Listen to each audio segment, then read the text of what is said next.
नमस्कार प्यारे विद्यार्थियों, लक्ष्य क्लासेस बालोतरा के यूट्यूब चैनल में आप सभी का स्वागत है।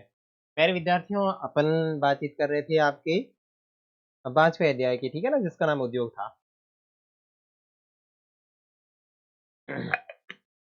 तो अपन ने जमशेदपुर की बात कर ली थी लास्ट वीडियो में, और अभी आगे अपन पीटर्सबर्ग से शुरू करेंगे, ठीक है। तो ये जो आपका पीटर्सबर्ग है, ये संयुक्त राज्य अमेरिका का एक लो इस्पात नगर है। जैसे कि अपन ने जमशेदपुर बात की थी आपके झारखंड, छत्तीसगढ़ और उड़ीसा से, उड़ीसा के सहयोग से वहाँ पे कच्चे माल के सहयोग से वहाँ पे स्थापित था। तो ये भारत का लो इस्पात नगर था। लेकिन ये जो पीटर्सबर्ग है, ये अपना अमेरिका में स्थापित है, ठीक है। तो शुरू करते हैं। अभी तक आपने इसके पहले के पार्ट नहीं देखे तो अभी लक्ष्य क्लासेस बालोतरा के यूट्यूब चैनल के होम पेज पे जाकर के आप प्ले लिस्ट में जाइए, और वहाँ पे आप देखेंगे आपकी 8वीं क्लास की प्ले लिस्ट बनी हुई होगी। वहाँ से आप इसके अंदर जाके पढ़ाई आराम से कर सकते हैं। और अगर आपका कोई छोटा बड़ा भाई बहन है जो अन्य क्लासों में पढ़ता है, जैसे 6 क्लास हो गई, 7th क्लास, 9, 10, 11, 12, सारी क्लासें अपने यहाँ पे धीरे धीरे अपलोड होने वाली है। तो उनमें अगर कोई पढ़ता है तो आप उसको भी ये चीज़ बता सकते हैं, ठीक है। चलो, तो मैं आपको पीटर्सबर्ग से शुरू कर रहा हूँ। ये संयुक्त राज्य अमेरिका का एक महत्वपूर्ण नगर है। तो सबसे पहले आपको इसके अंदर याद रखना है कि ये जो पीटर्सबर्ग है, ये आपको संयुक्त राज्य अमेरिका का एक महत्वपूर्ण नगर है, ठीक है। पीटर्सबर्ग के इस्पात उद्योग को स्थानीय सुविधा उपलब्ध है, लेकिन इससे पहले एक चीज करनी पड़ेगी, फाइल सेव करनी पड़ेगी। वेट, हाँ, ठीक है। पार्ट 2 पार्ट 3, अब ये 2 सेव होगी, बाद में देखेंगे। तो इसको स्थानीय सुविधाएं उपलब्ध है। कच्चा माल जैसे कोयला पीटर्सबर्ग में ही उपलब्ध है, जबकि लौह इस्पात मिनेसोटा की लौह की खानों से प्राप्त होता है, जो पीटर्सबर्ग से लगभग 1500 किलोमीटर की दूरी पर स्थित है। जैसे कि इसके अंदर आपको देख रहे होंगे कि कच्चा माल जैसे कोयला, अब इसके अंदर जो कच्चा माल जो आपका कोयला है वो आपके पीटर्सबर्ग से ही उपलब्ध होता है, और लो एस्ट मिनेसोटा की लौह से खानों से प्राप्त होता है। तो आपने कोयला देखा होगा जमशेदपुर के अंदर। जमशेदपुर के अंदर कोयला कहाँ से प्राप्त होता है? आपके जो उड़ीसा वाला क्षेत्र है, झरिया, झरिया की खानें जो आपके उड़ीसा में पड़ती है, वहां आपको जो अपने जमशेदपुर वाला जो कारखाना था, वहां पे इसको प्राप्त होता था। लेकिन पीटर्सबर्ग के अंदर जो कोयला और लो एस्क जो प्राप्त हो रहे हैं, वो मिनेसोटा की लो खानों से प्राप्त होता है, जो कि पीटर्सबर्ग से लगभग 1500 किलोमीटर की दूरी पर स्थित है। इन खानों को पीटर्सबर्ग के बीच नौ परिवहन का सर्वोत्तम मार्ग नौ परिवहन का सर्वोत्तम मार्ग है, ग्रेट लेक्स जल मार्ग में आता है, ठीक है। 1 मिनट, 1 मिनट, हाँ, 1 मिनट के लिए होल्ड करना।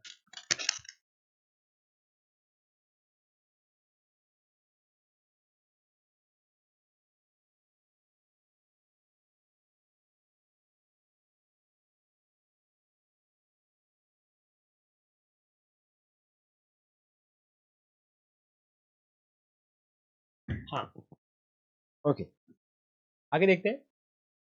तो नौ परिवहन के माध्यम से ये सर्वोत्तम मार्ग है, और ग्रेट लेक्स जल मार्ग आता है। ये लो एस्क ये एस्क के नौ परिवहन के है तो सस्ता मार्ग है। ग्रेट लेक्स से पीटर्सबर्ग क्षेत्र तक लो एस्क रेलगाड़ियों से लाया जाता है, और ओहियो, मोनोहेला और एल्गनी नदियों से पर्याप्त जल प्राप्त होता है। और ये जो पीटर्सबर्ग है, इसको जो नदियां हैं, कौन कौन सी नदियां हैं? ओहियो, मोनोगेला और एल्गनी। जैसे वहां पे आपकी स्वर्ण और वो जो नदी थी ना, नदी का क्या नाम भी मेरे माइंड में नहीं आ रहा, वो नदियों से प्राप्त होता था, ठीक है। तो एल्गनी नदियों से प्राप्त हो रहा है इसको जल। और आज पीटर्सबर्ग में बहुत कम बहुत कम बड़ी इस्पात, क्या चीज, आज पीटर्सबर्ग में बहुत कम बड़ी इस्पात मिल है। ये मिल पीटर्सबर्ग के ऊपर मोनगोहेला और एल्गनी नदियों की घाटियों में तथा पीटर्सबर्ग के नीचे ओहियो नदी के सहारे स्थित है। परिष्कृत इस्पात स्थल और जल दोनों मार्गों द्वारा बाजार में भेजा जाता है। पीटर्सबर्ग क्षेत्र में इस्पात मिलों के अतिरिक्त कई अन्य कारखाने, ये रेल पट्टी, रेल पटरी के उपकरण, भारी मशीनों के उत्पादन में इस्पात का प्रयोग कच्चे माल के रूप में किया जाता है। क्या आप जानते हैं इस तरफ क्या दिया हुआ है? देखो, ग्रेट लेक्स के नाम से सुपीरियर, ह्यूरन, ओंटारियो, मिशिगन और ईरी है। इन 5 जिलों में से सुपीरियर झील सबसे बड़ी है, जो अन्य की तुलना में उच्च ऊर्ध्वाधर प्रवाह पर स्थित है। देखो, ये ग्रेट लेक्स के नाम से कौन-कौन सी झीलें जानी जाती है? तो आपकी सुपीरियर है, ह्यूरिन है, ओंटारियो है, मिशिगन है और ईरी। ये 5 ग्रेट लेक्स के नाम से जानी जाती है और इन पाँचों में से सबसे बड़ी जो है वो आपकी सुपीरियर झील है, जो कि आपके अमेरिका में स्थित है। आगे देखते हैं सूती वस्त्र उद्योग। तो अपन ने इसको कंप्लीट किया है, लौह इस्पात उद्योग को कंप्लीट कर लिया। अब अपन इसके अंदर देख रहे हैं सूती वस्त्र उद्योग और उसके बाद में शायद टेक्नोलॉजी वाला होगा, ठीक है ना? सूती वस्त्र उद्योग। तो सूती वस्त्र उद्योग आपका सेकंड नंबर पे पुराना उद्योग है, जो कि भारत में भी काफी विकसित तरीके से विकसित हुआ है। धागे से कपड़े की बुनाई एक प्राचीन कला है। कपास, ऊन, सिल्क, जूट और पटसन का प्रयोग वस्त्र निर्माण में होता है। तो ये चीज आप ध्यान रखें कि वस्त्र निर्माण के अंदर आपकी कपास, ऊन, सिल्क, जूट और पटसन का प्रयोग किया जाता है। उपयोग में लाए गए कच्चे माल के आधार पर वस्त्र उद्योगों का वर्गीकरण किया जा सकता है। रेशे वस्त्र उद्योग के कच्चे माल है। अब ये जो रेशे होते हैं वो आपके वस्त्र उद्योग के कच्चे माल के रूप में जाने जाते हैं। रेशे प्राकृतिक भी हो सकते हैं और आपके मानव निर्मित हो सकते हैं। प्राकृतिक रेशे की बात करें तो ऊन, सिल्क, कपास, लिनन, जूट से प्राप्त किए जाते हैं और मानव निर्मित रेशों से बात करें तो नाइलॉन है, पॉलिस्टर है, एक्रिलिक है, रेयन है, ये आपके मानव निर्मित रेशे आते हैं। तो ये थोड़ी-थोड़ी चीजें आपको दिमाग में सेट रखनी है कि प्राकृतिक रेशे कौन-कौन से हैं? क्या थी? प्राकृतिक रेशे कौन से हैं और मानव निर्मित रेशे कौन से हैं? ठीक है? आगे देखो। शब्द उत्पत्ति में देख लीजिए। टेक्सटाइल लैटिन भाषा के टेक्स येरे से व्यू उत्पन्न किया है, जिसका अर्थ होता है बुनना, ठीक है ना? तो टेक्सटाइल जो शब्द होता है इसका मतलब होता है बुनना और ये लैटिन भाषा के टेक्स येरे से बना हुआ। सूती वस्त्र उद्योग विश्व के प्राचीनतम उद्योगों में से एक है और ये जो आपका सूती वस्त्र उद्योग है ये विश्व के जो प्राचीन उद्योग हैं उनमें से एक है। 18वीं सदी की औद्योगिक क्रांति तक सूती वस्त्र कताई तकनीकों हथकरघों से बनाया जाता था। प्यारे बच्चों, 18वीं शताब्दी थी, जैसे कि वर्तमान में आपकी 21वीं शताब्दी चल रही है, ठीक है ना? उससे पहले आपकी जो क्या नाम है इसका,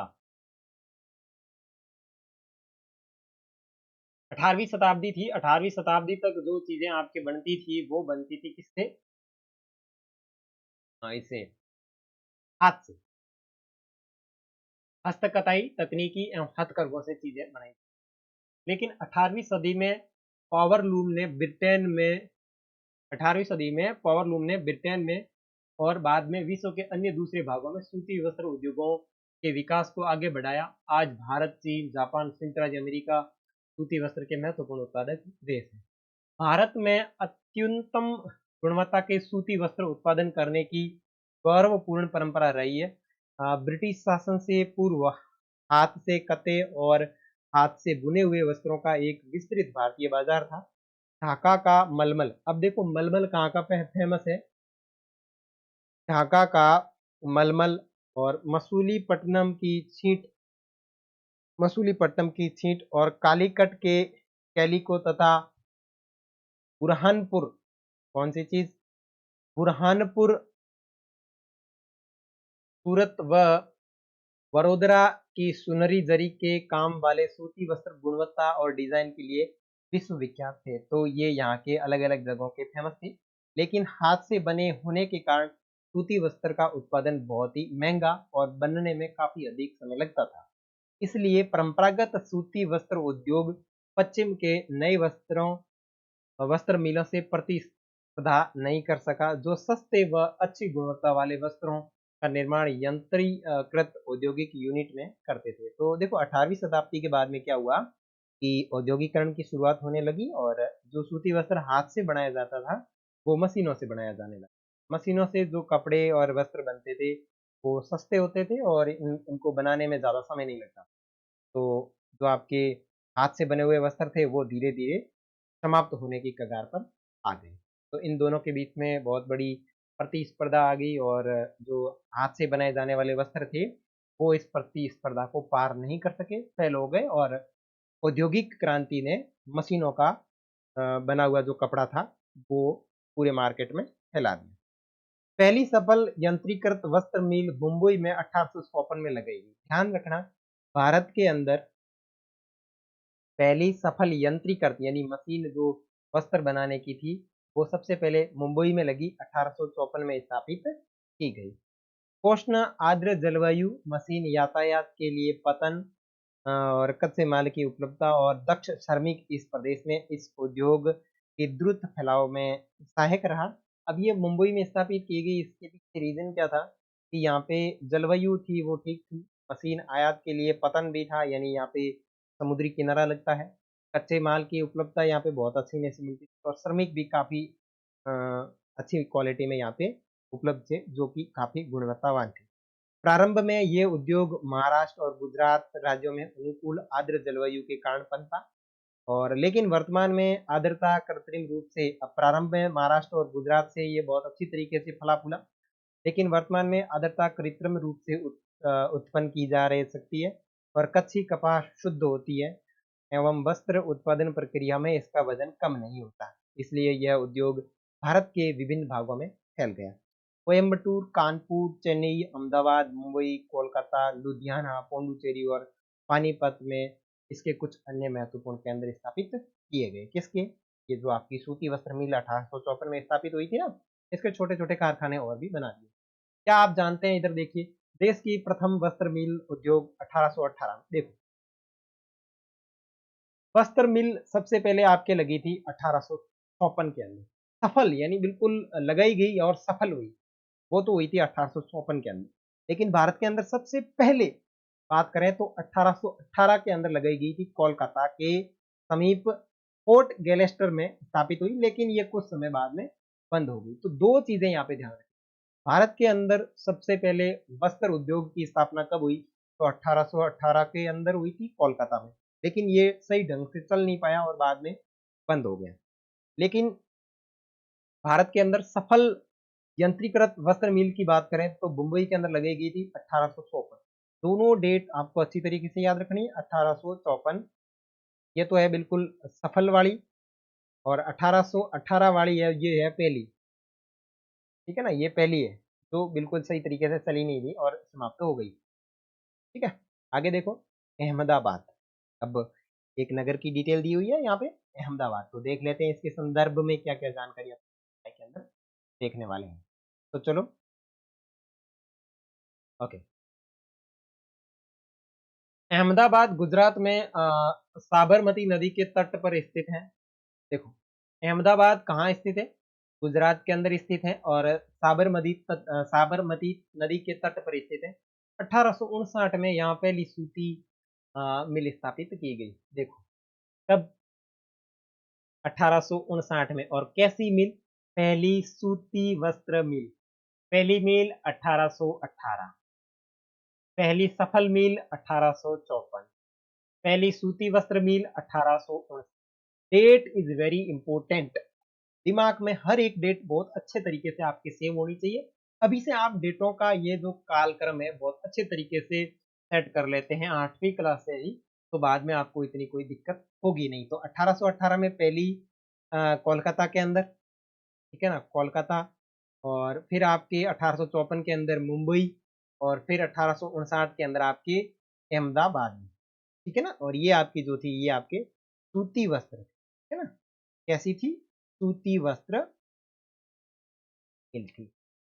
यह यथाशीघ्र ही मुंबई के भारत का दूसरा सबसे बड़ा वस्त्र निर्माता नगर बन गया और धीरे धीरे मुंबई के अंदर आपकी जो 1854 में स्थापित की गई थी ना पहली बिल्कुल सही तरीके से चलने वाली मिल, इसकी तुलना में अहमदाबाद मुंबई से बड़ा नगर बनने लगा। अहमदाबाद को प्राय भारत का मैनचेस्टर कहा जाता है। क्या कहा जाता है? मैनचेस्टर कहा जाता है। अनुकूल अवस्थिति कारक अहमदाबाद में सूती वस्त्र उद्योग के विकास में सहायक थी। इसमें सहायक थे, सूती वस्त्र विकास के अंदर सहायक थे। अहमदाबाद कपास उत्पन्न करने वाले क्षेत्र के बहुत निकट स्थित है। यहाँ कच्चा माल आसानी से उपलब्ध होता है। जलवायु कताई और बुनाई के लिए आदर्श है। सपाट भूभाग और भूमि की आसानी से उपलब्धता मिलों की स्थापना में उपयुक्त। अब ये जो मिलों का मतलब क्या होता है, आप इस चीज को लेके थोड़ा कंफ्यूज मत होना। मिल का मतलब होता है आपका उद्योग, ठीक है ना, या फिर आप इसको फैक्ट्री कह सकते हो, ठीक है। गुजरात और महाराष्ट्र राज्य की घनी आबादी इस उद्योग को कुशल और अर्ध कुशल श्रमिक उपलब्ध कराते हैं। सुविकसित सड़कें और देखो ये जो आपका गुजरात और महाराष्ट्र है ना, इसको अच्छे तरीके से अहमदाबाद को कुशल और अर्ध कुशल मजदूर उपलब्ध करवा देते हैं। सुविकसित सड़कें और रेल मार्ग का जाल सूती वस्त्र को देश के विभिन्न भागों में आसानी से पहुंचने में मदद करता है और इस तरह इसकी बाजार तक सरल पहुंच उपलब्ध है। नजदीक में मुंबई पतन है, इसके द्वारा मशीनों का आयात बहुत अच्छे तरीके से हो सकता है और सूती वस्त्र के निर्यात की सुविधा प्रदान करता है। ऊपर थोड़ी जानकारी दी हुई है, क्या आप जानते हैं? तो भारत वस्त्र उद्योग के कुल उत्पादन का लगभग 1/3 हिस्सा निर्यात करता है। भारत में जितनी भी चीजें बनती है उसमें से 1/3 हिस्सा जो है वो भारत दूसरे देशों में भेजता है। निर्यात का मतलब होता है दूसरे देशों को बेचना, दूसरे देशों को बेचना, ठीक है। परंतु हाल के वर्षों में अहमदाबाद की सूती मिलों की कुछ समस्याएं हैं। बहुत से वस्त्र मिल बंद हो चुके हैं। देश में नए वस्त्र केंद्रों का विकास और अहमदाबाद की मिलों में मशीन प्रौद्योगिकी का नवीनीकरण न होना प्रमुख कारण है। लेकिन वर्तमान में ये अहमदाबाद में जो मशीन है उस समस्या है ये है कि नए केंद्र बहुत स्थापित कर दिए गए हैं और मशीनों को सही ढंग से नया नहीं किया जा रहा है, जिससे जंग खा रखी है, तो सही तरीके से नहीं हो रहा है। अब देखेंगे अपन एक और सिटी है जिसका नाम है ओसाका, ठीक है। क्या नाम है? ओसाका नाम है। देखो नाम क्या है? ओसाका जापान का एक महत्वपूर्ण वस्त्र निर्माण केंद्र है। ये जापान का मैनचेस्टर है। जैसे भारत का आपका अहमदाबाद मानचेस्टर है ना, उसी प्रकार ओसाका जो है वो जापान का मानचेस्टर जाना जाता है। ओसाका में सूती वस्त्र उद्योग का विकास कई भौगोलिक कारणों से हुआ है। ओसाका के चारों ओर विस्तृत मैदान सूती वस्त्र मिलों के विकास के लिए आसानी से भूमि की उपलब्धता सुनिश्चित करता है। उष्ण आर्द्र जलवायु कताई व बुनाई के लिए बहुत ही उपयुक्त है। जोडो नदी मिलों के लिए पर्याप्त जल उपलब्ध कराती है। श्रमिक आसानी से उपलब्ध है। पतन की अवस्थिति कच्चे कपास को आयात करने और वस्त्रों के निर्यात की सुविधा उपलब्ध कराती है। ओसाका का वस्त्र उद्योग पूर्णतः आयातित कच्चे मालों के ऊपर निर्भर है। कपास मिस्र से आयात करता है। अब ये जो ओसाका सिटी है वो कपास है वो मिस्र से आयात करता है, भारत से आयात करता है, निर्यात सॉरी चीन से करता है और यूएसए से आयात की जाती है। परिष्कृत उत्पाद अधिकांश निर्यात किया जाता है। उच्च गुणवत्ता और कम मूल्य की वजह से उसका एक अच्छा बाजार है। यद्यपि देश का यह एक महत्वपूर्ण उद्योग है, लेकिन हाल ही में ओसाका की सूती वस्त्र उद्योग का स्थान अन्य उद्योगों जैसे लो इस्पात, मशीनरी, जहाज रानी, ऑटोमोबाइल, विद्युत उपकरण और सीमेंट लेता जा रहा है। तो ओसाका के अंदर कपड़े की बुनाई कम हो गई है और ये जो मशीनरी उद्योग है ये ज्यादा फेमस होने लगा है, ठीक है। आगे बढ़ते हैं। आगे आपके आ गया है सीधे प्रश्न। तो प्रश्न करके अपन आपका छठा अध्याय शुरू करेंगे जिसका नाम है मानव संसाधन। और शायद ये आपका मानव संसाधन वाला पार्ट लास्ट पार्ट है आपकी पुस्तक का। तो जल्द ही अपन आगे के पार्ट में मिलेंगे। तब तक के लिए जय भारत, जय हिंद। और नेक्स्ट क्लास में आपके अभ्यास प्रश्न करते हुए अपन छठे पार्ट को प्रारंभ करने वाले। ओके प्यारे बच्चों।